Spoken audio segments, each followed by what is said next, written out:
যোগীঘোপাত বঙাইগাঁও জিলা শ্ৰম বিভাগৰ অভিযান। যোগীঘোপাৰ বিভিন্ন স্থানত শিশু শ্ৰমিকৰ বিৰুদ্ধে অভিযানত 7জন শিশু শ্ৰমিকক উদ্ধাৰ। যোগীঘোপাৰ কাবাইতাৰী আৰু চলন্তপাৰাত থকা বিভিন্ন হোটেল, দোকান আৰু মটৰ গ্ৰেজত কাম কৰি থকা অৱস্থাত 7গৰাকীকৈ শিশু শ্ৰমিকক উদ্ধাৰ কৰে। বঙাইগাঁও জিলা শ্ৰম বিষয়া, জিলা শিশু সুৰক্ষা গোট আৰু যোগীঘোপা আৰক্ষীৰ সহযোগত চলে এই অভিযান। দলটোৱে উদ্ধাৰ কৰা 7গৰাকীকৈ শিশু শ্ৰমিকক বঙাইগাঁও জিলা শিশু সুৰক্ষা বিষয়া কাৰ্যালয়লৈ প্ৰেৰণ কৰে। অভিযানকাৰী দলটোৱে শিশু শ্ৰমিক নিয়োজিত কৰা ব্যক্তিসকলৰ বিৰুদ্ধে যোগীঘোপা থানাত এজাহাৰ দাখিল কৰে।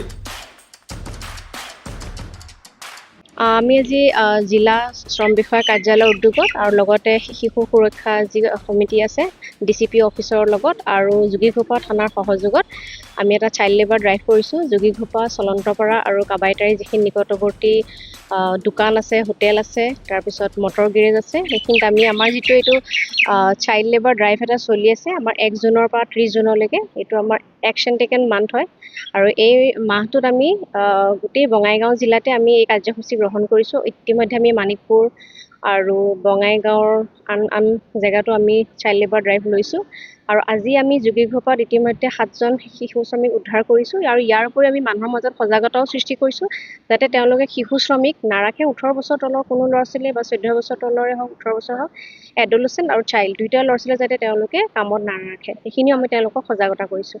আৰু ইতিমধ্যে মালিকপক্ষক আমি এতিয়া থানাত আহিছোঁ, আমি তেওঁলোকৰ এগেইনষ্টত কেছ ৰেজিষ্টাৰ কৰিবৰ কাৰণে। ইতিমধ্যে আমাৰ যাৱতীয় কামখিনি সম্পূৰ্ণ হৈছে। ইয়াৰ পিছত আমি যিখিনি শ্ৰমিক উদ্ধাৰ হৈছে তেওঁলোকক যি শিশু গৃহ আছে ৰিহেবিলিটেশ্যন চেণ্টাৰলৈ প্ৰেৰণ কৰোঁ। আমি মুখ্যতঃ যিখিনি চলন্তপাৰা, কাবাইতাৰী এইখিনি ইয়াতে মটৰ গেৰেজ আছে, হোটেলৰ পৰা উদ্ধাৰ কৰিছোঁ আৰু কাপোৰৰ দোকান আছে তাৰ পৰা উদ্ধাৰ কৰিছোঁ 2জন শ্ৰমিক আৰু হোটেলৰ পৰা উদ্ধাৰ কৰিছোঁ। মুখ্যতঃ এইখিনিৰ পৰা উদ্ধাৰ কৰা হৈছে আৰু